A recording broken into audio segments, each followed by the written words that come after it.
Humility is what I heard. Humility is the way, and it's the only way. Jesus was our example. On that cross, that 5 and that 5, you put those together, it's the number 10. In Hebrew, it's the letter Yod or Yud. Do you see how small that letter is? It's because it represents humility. So those 2 5s, they also represent the hand of God. What do we have? 5 fingers. 2, 10, that's 10. What is the number 5? We have 5 senses, 5 fingers.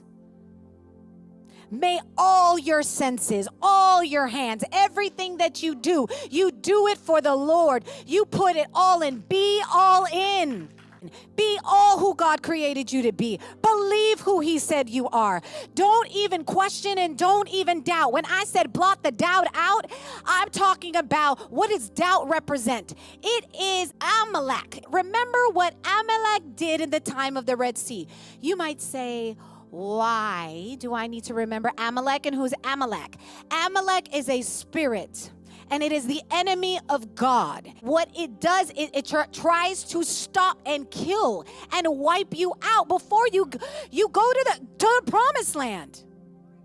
And that word Amalek means doubt.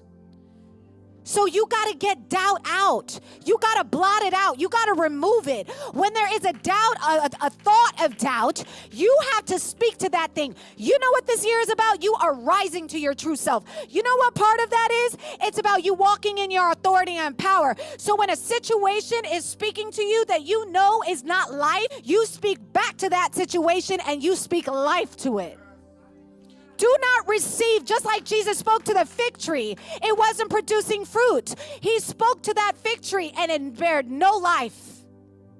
You have the same power and authority. If there's something that does not look right, if there's something that's like, no, that is not my portion. My portion is prosperity. My portion is peace. My portion is love. My portion is goodness. You have to pick up the scriptures. That the word is your sword. The word is your armor. The word is your weapon. The word will sustain you. And it will crown your mind. This is not for lukewarm saints. You have people saying, oh, I believe God, but what God do you believe in?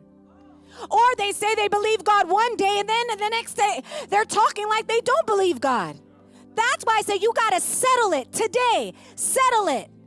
Whose God do you serve? And do you believe Him? If you doubt, it's okay to be honest, which is why the scripture says, help my unbelief.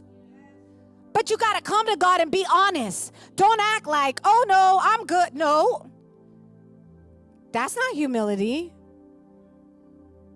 When you say, yeah, I'm good, but you're really not good. You got to be honest with the Lord. You got to be honest with yourself. Because when you're not honest with yourself, you're not going to be honest with others. This is the year to be congruent. You know what congruency is? You match. Your words and your deeds match. So if you say one thing and you believe it and you say it and you act it, your words have power and they have weight. And also, the weight is if you actually believe it or if you don't. Because you can say a thing and it has no weight. So you come to God honest. Let's give you an example. God, I'm having a really hard time believing in this, okay? You're honest with Him. But then you know what you do? You get the scriptures and you find that topic and you pull out the scriptures in the Bible and you make it personal and you start using it as a weapon against the enemy. So let's say, oh God, I don't know what to do with this gift. You said my gift will make room for me. You start declaring what the word will say. You said, oh God, that you are a promise-keeping God. So that's why I said Yud, Yod, 10. Use all of your 10 fingers, all of your body. Yeshua, Jesus. That is the letter Y that you see representing His humility on the cross. He gave it all out. You saw all of both of His hands, the 10 fingers in humility for you. Humility is the way.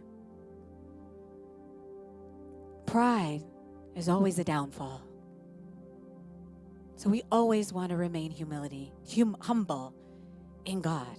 There is a discipline in humility. See, discipline is going to require you focus.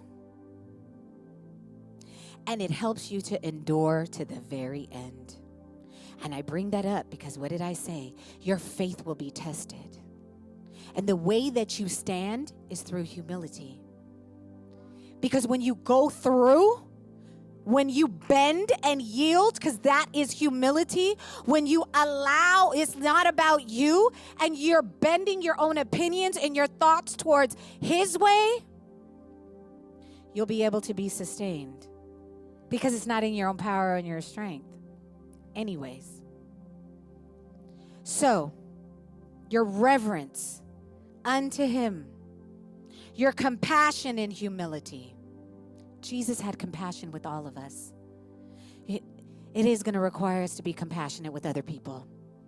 They might get under your skin, but just remember that He gave us compassion. And this word endurance.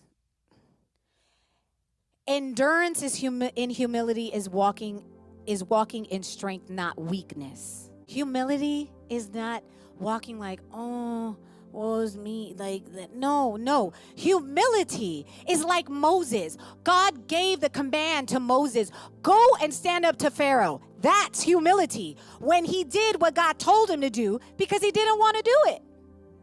Think about it. He did not want to confront Pharaoh. His mouth, he didn't want to speak in front of him. But that was his nevertheless. He kept going back. And God called him the most humblest man in the entire earth. Humble. So when you think of Moses, when you think of humility, first think of Jesus on the cross. If you need another example, think of Moses having to keep going back and confronting that spirit. Pharaoh's spirit wants to kill, wants to destroy, wants to dismantle and raise his own kingdom. But God gave you something inside of you to confront whatever needs to be confronted in this era. And it doesn't mean that you're going to be in front of the masses. It might be at your school. It might be on your block. It might be at the grocery store. You don't know where it's going to be. You just got to bend and yield to God. What does humility require? It requires bonding with God. Because you need to have a relationship in order to bond with someone. Married couples, if you don't talk, there's no bonding. If you're not spending time together, there's no bonding. It's the same thing with God. If you're not spending time with God, there's no bonding. There's no communication. And the way that you're able to have strength is when you have communication, because then you know what to do. And then your faith won't fail because you have communication, nobility, and the sovereignty of God. Nobility and humility is knowing who you are and walking in it confidently.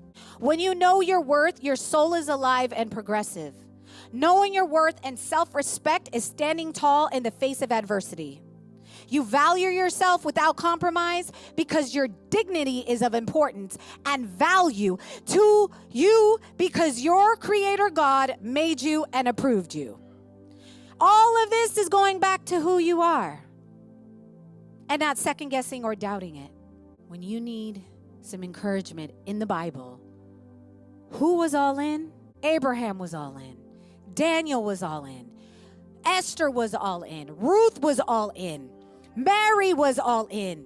You need today's examples. MLK, Dr. King was all in. Mother Teresa was all in. You got to understand, He's calling you to be all in this generation because you are an answer. So it's your choice to see, to hear, to respond, and to go.